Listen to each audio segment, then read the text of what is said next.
Welcome to Maui. We're here on the west side of the island. We're here all the way from Nashville. This is as far as we've gone in our web series, Far From Home. And we're here doing what we always do on these trips. We're traveling around to these exotic locations, getting ready to pick up all the different spices, herbs, and whatever we can take back with us to Nashville for our kitchen. So join me as we tour Maui.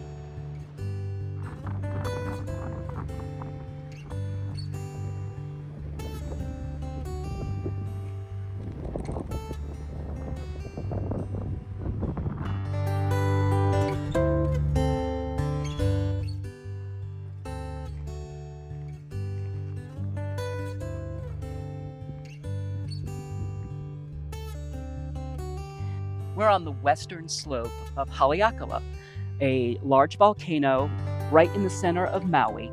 Out of respect, we decided not to shoot at the top near the crater because we didn't want to shoot inside of the state park. And in addition to that, we didn't want to dishonor Maui, the god. He was a demigod who lassoed the sun and brought it closer to the island of Maui so that the people, specifically his mother, would have the sun to dry out her fruits and vegetables. So we decided to go up today. We're halfway back down on our treacherous going through the microclimates. So we'll make our way into town, we'll have a good lunch, and then from there, we'll start working on getting to the marketplaces and talking to the people of Maui so we can bring back fine goods to cook in our Nashville kitchen.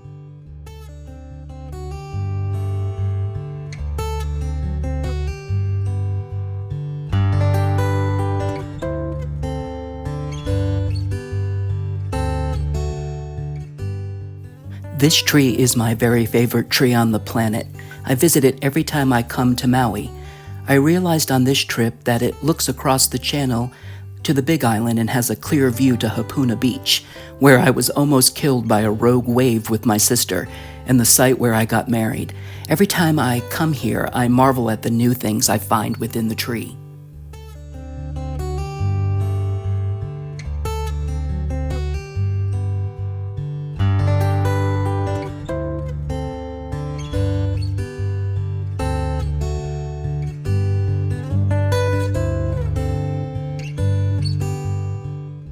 One of my favorite things I get to experience while filming for The Nomadic Chef is meeting friends I never knew I had. Friends like Rachel Barth and her husband, who traveled from Juneau, Alaska to attend their niece's wedding in Hana. We met the parents of the bride while filming the opening sequence of this episode. We took a few minutes to talk with them and then photographed them at the scenic overlook. And 4 days later, we met by happenstance at the aquarium, where they were eating with Rachel at the very next table. Rachel mentioned that she too had written a cookbook and she mailed it to me the very next week. Thank you, Rachel.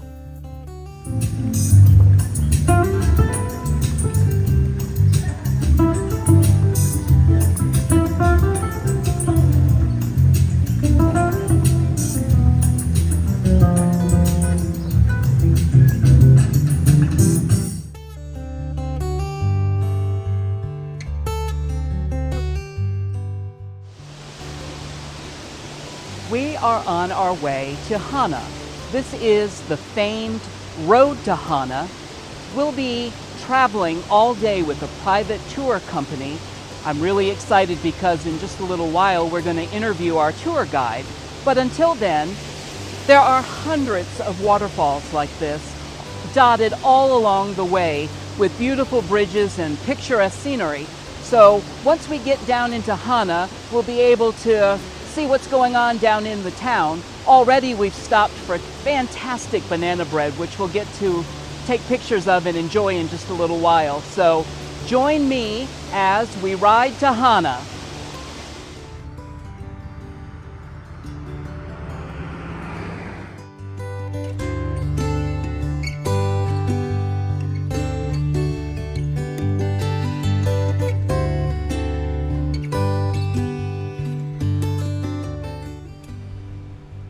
Welcome to Waianapanapa State Park. We've made our way through the central Hana Business District. We've stopped off at some great little marketplaces, picked up a few things. Behind me here is the beautiful and rare black sand beach. We are hiking our way up here through the state park.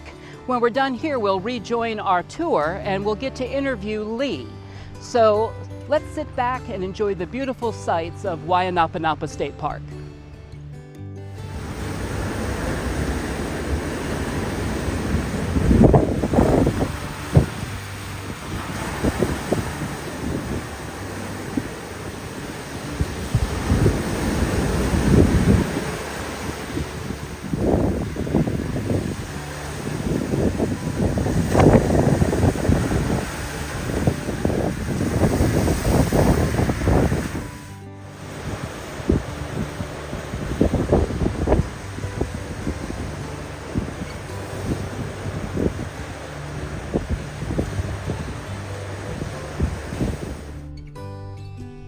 All right, so we are making our way back down after leaving Hana, and we are here with our driver, Lee, and we thought we'd just talk a little bit with Lee about how he came to this island and how he came to this job. So, about 16 years ago, I originally born on Oahu. And I moved here originally for a construction job. Company flew me over. They were housing me and doing all this, and then after the job finished, I ended up staying because I love Maui so much. It's just more my kind of pace. And then I met my girlfriend. We've been together almost, I think, 12 years. And then now we have our own family. And after the construction, I got into cooking. I worked at a Hawaiian food restaurant. I was the head cook in there for about 2 years, and ended up closing down because of COVID. And then here I am with you on the road to Hana. So, which do you prefer, cooking or driving? I like both. I think this is easier. Definitely easier. Cooking was a really fast pace, and I did a lot of the hard labor part. You know, outside of the restaurant, there was Hawaiian food with taro, making poi, and kalua. It's like a 14-hour process. Wow. So I'll do a lot of that, plus, you know, work in the kitchen, which was pretty tough. Have you ever grown taro yourself? Not grown it, but I've harvested it. We're actually going to see some of the taro fields at Kenai coming up here soon. So I noticed as we were at the top of the last pull-off that there were some marshes that looked fairly squared off. I'm assuming that's where it's grown? Yeah. Those are the taro fields. It's kind of looks like a rice field. Like it's a root that grows in the ground. And when you harvest it, you need to get in there like by hand and just kind of, you know, pull them out of the ground. Yeah. It's pretty tough work. And so once it's harvested, can you tell us a little bit about the process that you would do when you were cooking it? So poi is taro is cooked is steamed for about 6 hours, and then you need to skin it one by one, and then it's grinded or smashed and then mixed with purified water, and that's kind of what makes the paste. Wow. The purple poi that you most people eat it with raw fish, poke, or kalua pig. Wow.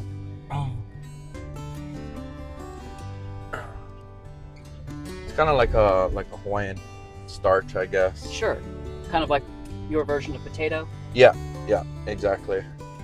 And is it like a potato, you can really do a lot with it, more than just poi, or is that traditionally what it's used for? That's the most popular thing, but you can also make a ulolo, which is a Hawaiian dessert, and it's kind of like a rice cake thing. Mm-hmm. But that's also a major process. Same thing, skinned, steamed, and then mixed with coconut milk and brown sugar. So it kind of gives it a little bit of sweet taste versus the poi, which is pretty bland. Wow, that sounds like quite the process. Oh yeah. So if you are on the road to Hana, this is, for me, about the only way to do this, and something that we had talked about earlier, is if you're driving this on your own, we've witnessed this firsthand today. If you are driving this road, you are concentrating either on the road or the vehicle in front of you. Yes. So having somebody drive you is about as fantastic as it can get, because not only are you not driving and you get to see everything, you also get the benefit of having a local who can tell you all kinds of things that you're really never going to know on your own. So we really appreciate you talking with us today, and this has been fantastic. I'm sure we'll talk a little bit more later. So we've had a great time with you today, and we're only halfway down, so we've got plenty more to go. Plenty more to go. I appreciate you guys All as right. well. Thank you so much. You're welcome.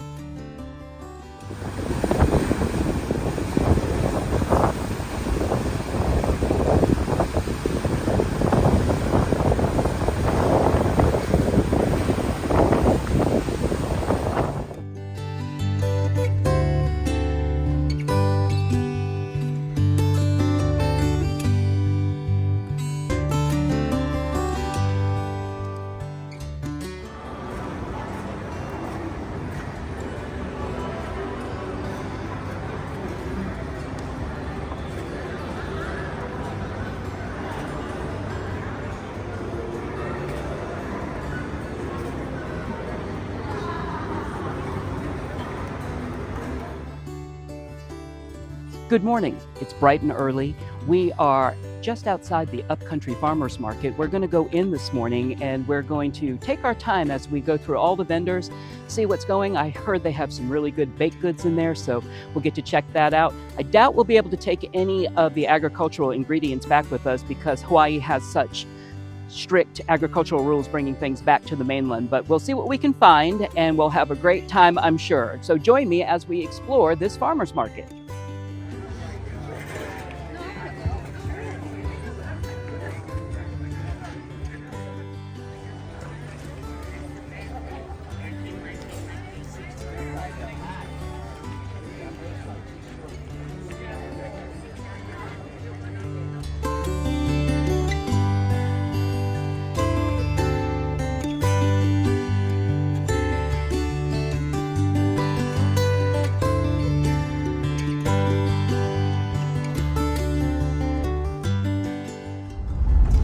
So this is Jeep riding, and not a very bad day at the office as we make our way back down this side of Haleakala. We are in the community of Kula, and we've already been to the farmers market this morning. So when I say not a bad day at the office, you have a view up here unparalleled to anything else, which you probably can't see from here, but you've got the ocean down below. We've just passed the 3,000 feet mark coming back down. Ears are popping. We've had a really great time here in Hawaii. I wanted to talk a little bit about why I've been missing in action for the last couple of months. The matriarch of our family, my French grandmother, Gertrude, she passed away about a week and a half ago now. So we've been really busy trying to tie up loose ends, things like that. So for all of the vendors who've been asking me where have I been and why have some of the videos not been going up in a timely manner, that's the number one reason why. And then of course, all of the travel to get out here to Hawaii. So we're wrapping up our tour of Maui, and we'll be finished here in about 2 days. We've got a couple of really big last things planned on our way out the door, but again, you really can't beat Maui. The people, the weather, the microclimates that you drive through. This temperature that we're in feels really a lot like being in Nashville, but we're gonna come up here now on a nice clearing, if we can slow down, and you can see just how beautiful it is up here on Haleakala. So again, thanks for being in Hawaii with us, and we'll leave it at that and have a couple of more clips and videos of more food, and then of course at the end we'll have our haul of everything we bought here. So thanks for joining me, the Nomadic Chef, in Hawaii. This is Yeo Valley, home to the Yeo Needle that rises 1,200 feet from the valley floor. The battle to unify the Hawaiian Islands took place here in 1790. Kamehameha defeated the Maui army here. The park trail is paved with a winding staircase that rewards you with a great view of the Needle, valley floor, and the surrounding rainforest.